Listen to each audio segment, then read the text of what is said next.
धारनगर नाम के जिले में नई जिला पुलिस अधीक्षक दिव्या राठौर की पोस्टिंग हुई थी। उम्र कम थी, पर नजरों में दृढ़ता और आवाज में ऐसी शांति कि बड़े से बड़ा अपराधी भी ठहर कर बोलता था। गर्मी की एक दोपहरी, जब दफ्तर में कूलर की घरघराहट भी बेचैनी बढ़ा रही थी, रिसेप्शन पर एक थकी हुई मां गीता और उसकी कॉलेज जाती बेटी नेहा कांपते कदमों से अंदर दाखिल हुईं। कपड़ों पर धूल, चेहरे पर बेबसी और आंखों में दबी चीख थी। उन्होंने बताया कि गांव का दबंग जमींदार रघुवीर उनकी सड़क किनारे वाली जमीन हड़पना चाहता है। थाने जाकर रिपोर्ट लिखवाने की कोशिश की तो मुंशी ने घुमा दिया और थाना प्रभारी मनीष तिवारी ने उल्टा धमकाकर भगा दिया। दिव्या ने एक पल में तय किया कि कागजी आदेश से सच नहीं पकड़ा जाएगा। सच वही जगह पकड़ा जाएगा जहां आम लोगों का अपमान रूटीन बना दिया गया है, यानी थाने की दहलीज पर। उसने अपने पीए से कहा कि सरकारी गाड़ी नहीं, एक सादा जीप तैयार करे और साथ ही एक साधारण सलवार कुर्ता लाने को बोले। आज वह अफसर बनकर नहीं, शिकायतकर्ता की बेटी बनकर जाएगी, ताकि असली व्यवहार सामने आए। आधे घंटे बाद बिना मेकअप, बंधे हुए बाल और नीले सूट में दिव्या, गीता और नेहा के साथ सिविल लाइन थाने पहुंची। बरामदे में सुस्ताते वर्दियां, चाय की भाप और रजिस्टरों की बासी गंध ने उनका स्वागत किया। मुंशी ने ऊपर से नीचे तक देखा और कहा, इंस्पेक्टर साहब बिजी हैं, कल आना। नेहा पीछे हटने लगी तो दिव्या ने उसका हाथ थामकर कहा, रिपोर्ट आज ही दर्ज होगी, कृपया इंस्पेक्टर को बुलाइए। अंदर से थाना प्रभारी मनीष तिवारी आया। आंखों में तिरस्कार, होंठों पर पान, बोला, फिर वही लोग।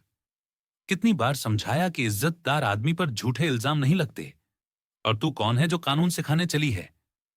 जब दिव्या ने शांत स्वर में नागरिक अधिकारों और कर्तव्य की बात की, तिवारी बौखला गया, कंधे से पकड़कर धकेयाने लगा। यही उसकी भूल थी। दिव्या ने एक झटके में हाथ छुड़ाया, जेब से पहचान पत्र निकाला और सामने कर दिया। दिव्या राठौर, एसपी, धारनगर। थाने में सन्नाटा जम गया। जो हंसी थी वह होंठों पर सूख गई। मुंशी की उंगलियां कीबोर्ड पर अटक गईं। तिवारी के चेहरे से अकड़ झड़ गई। दिव्या ने कठोर स्वर में आदेश दिया, तुरंत सस्पेंशन का प्रारूप टाइप करो। ड्यूटी में लापरवाही, महिला से अभद्रता और अपराधी को संरक्षण, 3 धाराएं अलग से लगेंगी। बाकी कर्मियों को लाइन हाजिर कर दिया जाए और अनुशासन ड्रिल लगे। फिर वही कुर्सी जिस पर बैठकर कमजोरों का अपमान होता था, आज न्याय का औजार बनी। दिव्या ने स्वयं गीता की विस्तृत एफआईआर लिखवाई। रघुवीर पर दबंगई, धमकी, आपराधिक षड्यंत्र और अवैध कब्जे की कोशिश, साथ ही थाना प्रभारी पर विभागीय अपराध का मामला दर्ज कराया। वायरलेस पर उसने कहा, रघुवीर की तत्काल गिरफ्तारी के लिए टीम रवाना हो। 1 घंटे के भीतर हिरासत चाहिए। शाम ढलते ढलते जब रघुवीर अपने कोठी पर शोर मचा रहा था कि उसे कोई छू नहीं सकता, पुलिस जीपें अंदर घुसीं। नए सर्किल इंस्पेक्टर ने हवालात का रास्ता दिखाया। उस रात नेहा और गीता के दरवाजे पर डर नहीं, सुरक्षा का सन्नाटा पहरा दे रहा था।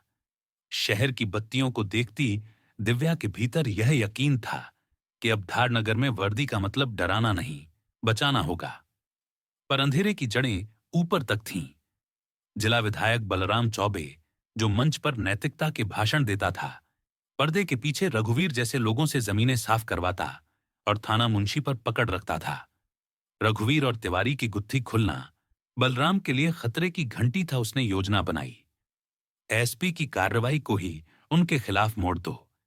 तिवारी को निजी अस्पताल में भर्ती कराया गया, जहां डॉक्टरों से मोटी रकम लेकर फर्जी मेडिकल रिपोर्ट बनवाई गई कि पुलिसिया मार से पसलियां टूटीं और दिल पर असर पड़ा।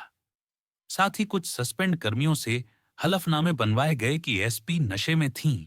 गाली गलौज की और झूठी कहानी गढ़वाई गई।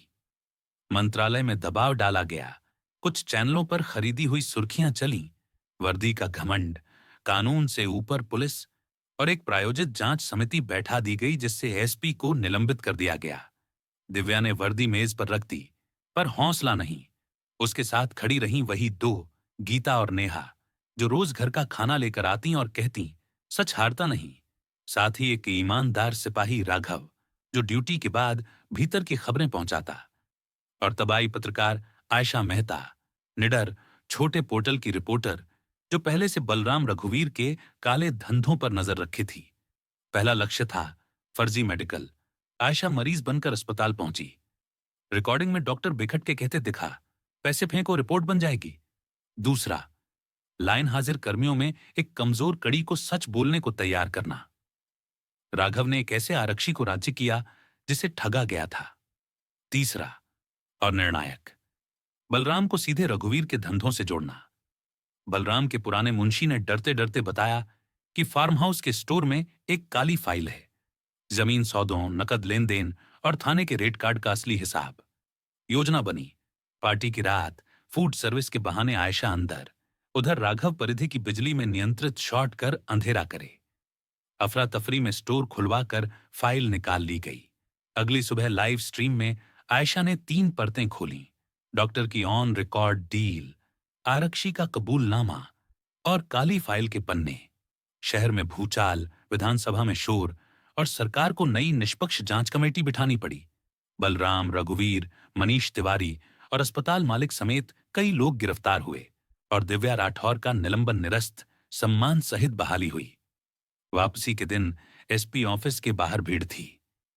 फूल मालाएं नहीं, उम्मीदें थीं। दिव्या ने सबसे पहले गीता और नेहा को गले लगाया और माइक पर कहा, यह जीत किसी एक की नहीं, समूची निडर नागरिकता की है। पहला आदेश जमीनी माफिया और थानेदारों के विरुद्ध स्पेशल टास्क फोर्स। शिकायत काउंटर पर body cam, time stamped EFIR और हर थाने में महिला सहायता डेस्क 24/7। अब धारनगर में वर्दी का मतलब है सेवक, रक्षक, दहशत नहीं।